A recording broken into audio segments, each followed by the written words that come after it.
Olá, bem-vindos de volta aqui para mais um episódio do videocast da Transporte Moderno. A gente recebe aqui o Kleber Assanti, que é gerente geral e diretor de vendas e marketing da Cummins, certo? Certo. Bem-vindo, muito obrigada por ter aceitado. Eu queria começar falando, na Fenatran de 2022, vocês comentaram o merge com a Meritor, certo? A Cummins ela adquiriu a Meritor em agosto de 22. 2 anos depois, como é que está a situação da empresa? Qual é o cenário da Cummins hoje? A Cummins e a Meritor eram empresas com características muito parecidas. Complementares? Né? Ou parecidas? Também complementares. Se a gente for pensar em sistemas de tração de caminhões, a Cummins já tinha a parte do powertrain, né, que é o motor, e nós complementamos com praticamente o resto, né, cardan, eixos, freios, né?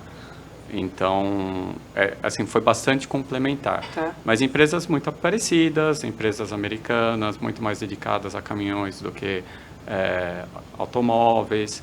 DNAs parecidos. Parecidos, porém, uma cultura bastante diferente, né? Então, acho que quando a gente fala 2 anos depois o que foi entender a cultura. Entendi.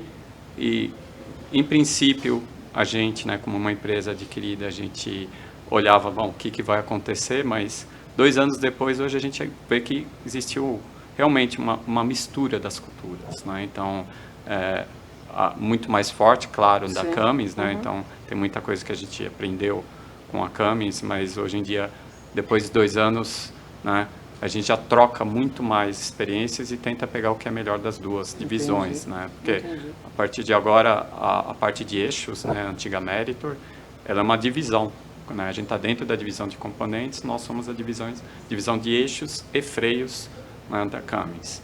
E isso complementa o portfólio. A gente tem a parte de transmissão, que hoje, não no Brasil, mas nos Estados Unidos, tem uma transmissão automática e automatizada, que é uma joint venture. Nossa. Então, a gente tem do motor à roda toda a solução possível, né? E é muito mais fácil falar, já conhecemos, aqui no Brasil especificamente, a gente já conhecia o pessoal de Guarulhos na divisão de motores. Então, assim, foi muito mais fácil essa adaptação, né? Frequentando os mesmos fóruns, as mesmas feiras. Então, 2 anos depois, vamos dizer, de um susto inicial, né? Porque não, a gente acaba, por mais que em algum momento a gente possa pensar que a empresa vai ser adquirida, a Meritor é uma empresa grande, era uma empresa de 4 bilhões de dólares, né? Para padrões americanos, talvez não grande, mas... Para a América do Sul, sim. Para a América do Sul. Então, no mundo, teve uma integração um pouco mais lenta, aqui no Brasil a gente integrou muito mais rápido. Tá. Né? Existia uma estrutura América Latina que forçou um pouco mais essa integração, então a gente saiu muito na frente. Então, a primeira feira que teve em conjunto foi aqui no Brasil.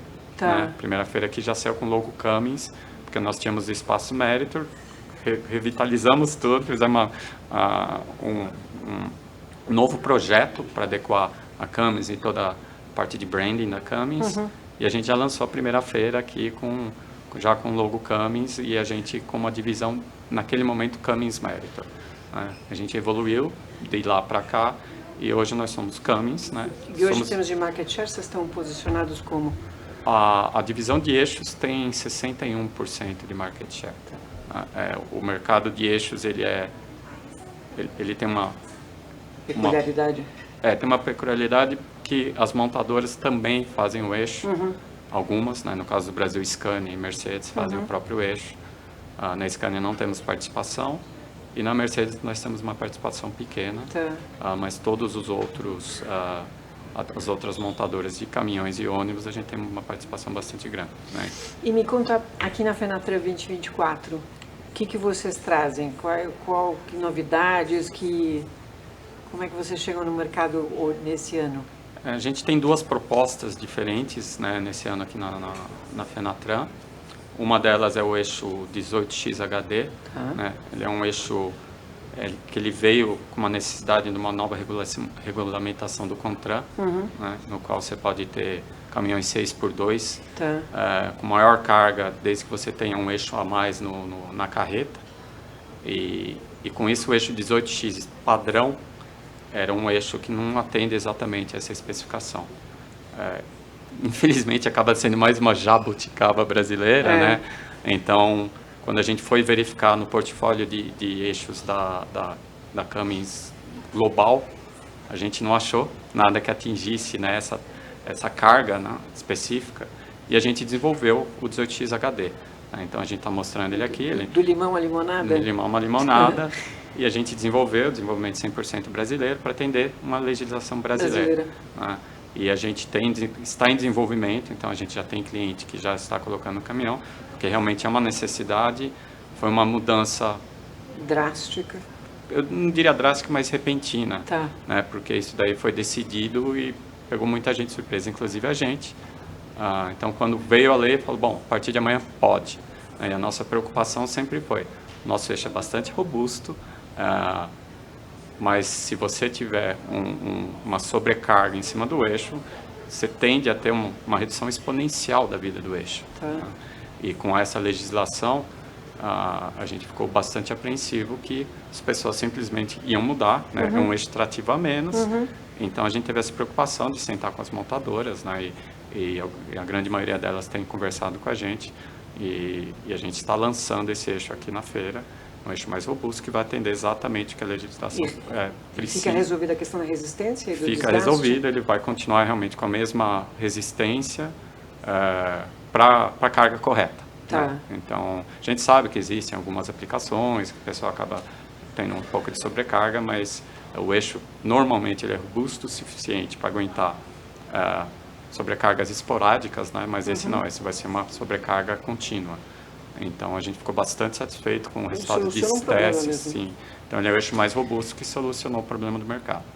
E a segunda novidade que você Segunda contou? novidade, na verdade é uma evolução do nosso eixo elétrico. Tá. Então nós temos um eixo elétrico que é o 14XE. 2 anos atrás, né, como todo mundo ainda estava no início, né, da eletrificação, esse eixo já sofreu algumas atualizações, tá? E além do que é um eixo que já tem em torno de 4 a 5 anos com bastante teste, com bastante rodagem, principalmente nos Estados Unidos. Então é um eixo muito mais validado hoje em dia. Se a gente voltar 2 anos, é um eixo muito mais para um protótipo do que um eixo exatamente testado. Hoje é um eixo com bastante milhagem já. E pagável? Porque era uma discussão 2 anos atrás, né? Sim, é uma tecnologia impressionante, necessária, mas ainda longe da realidade do mercado, em termos de payback. Hoje não. Ele já reduziu essa questão de custo, porque realmente quando você está lançando, você não tem volume, você não tem a escala. Exato. Hoje o custo dele já está menor, né, porque a gente já tem um pouquinho, mas a escala também não é tão relevante quanto eixos convencionais. Então a gente já conseguiu reduzir um pouquinho o custo dele, mas a proposta dele é um pouco diferente. Né? Quando você olha talvez automóveis ou algumas propostas de veículos elétricos, é uma adaptação de um motor elétrico com um powertrain existente. Né? A grande vantagem desse eixo nosso é que ele tem um motor elétrico que vai fazer com que o pinhão gire, ele é integrado. Então, realmente, você consegue tirar todo o powertrain. Então, a conta que a gente faz, e que na nossa cabeça é uma conta factível, é você tirar motor, transmissão e cardan e colocar nosso eixo e o conjunto de baterias. Na realidade, o que a gente acha que é o grande driver de custo vai ser o conjunto de baterias, por causa da autonomia. Então, nossa proposta também é boa, por quê? Porque como ele está todo integrado no eixo, você tem todo o meio do chassi livre para colocar a bateria. Mas aí vem exatamente esse problema. Quanto mais bateria, mais caro. Mais peso, sim. Né? O peso não é importante. Ele é interessante, claro, você vai ter que ter um offset de peso, mas você já tirou todo o resto do powertrain. Então, você tem algum ganho de peso por ter só esse powertrain integrado no eixo. E uma outra coisa que a gente considera também que é uma vantagem é que, uma vez você tem esse espaço entre o chassi livre, você vai colocar a bateria fica protegida, tanto na parte de cima, né, para o motorista, como na lateral, numa colisão lateral. Porque existe o risco de incêndio, de bateria. Então, ali você vai estar protegido dentro do chassi. Então, para você ter um impacto que gere, né, algum tipo de problema que possa causar incêndio, menor Sim. do que ser diretamente Sim, com a bateria. Mas é um passo que a gente acabou, por nós escolhermos um caminho que a gente considera mais completo, a gente demorou um pouco mais nesse desenvolvimento. Então, por exemplo, no Brasil a gente não atingiu os tempos de projeto das montadoras. Então, quando eles pediam determinado eixo, a gente ainda não tinha esse eixo. Sim. Talvez não era o mesmo que estava na cabeça dos projetos da montadora. Sim. Então, a gente, de alguma maneira, a gente atrasou um pouquinho a introdução desse eixo aqui no Brasil, porque a gente não foi para o intermediário, que seria simplesmente motor elétrico. Mas é uma versão muito mais madura. É muito mais madura. Mais acabada. E melhor. Tá. Então, é melhor, só que você precisa ter realmente esse timing junto com a montadora, né, para ser lançado. E no Brasil, eu diria que, com exceção da Volkswagen, que veio já com uma proposta desde o e-delivery, a gente ouve um pouco menos dessa parte de eletrificação. Mas você acredita que isso vai entrar numa dinâmica que nos próximos... Está atrasando essa dinâmica, né? E no Brasil a gente não tem muito claro, né? Porque a gente tem muitas plataformas, a gente tem o etanol, tem biodiesel, né? Tem o próprio diesel, então...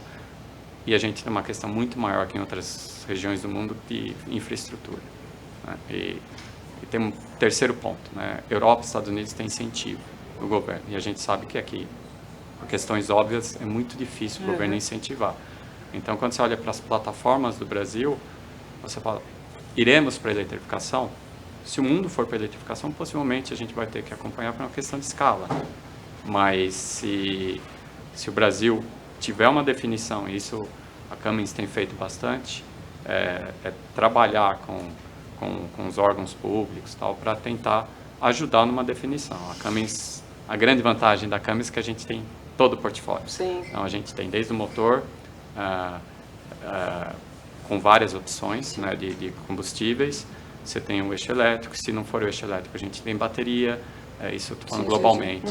A gente tem qualquer solução que seja necessário para a gente navegar no futuro, a gente tem inclusive ficar na solução atual simplesmente melhorando a eficiência, aumentando, diminuindo a emissão.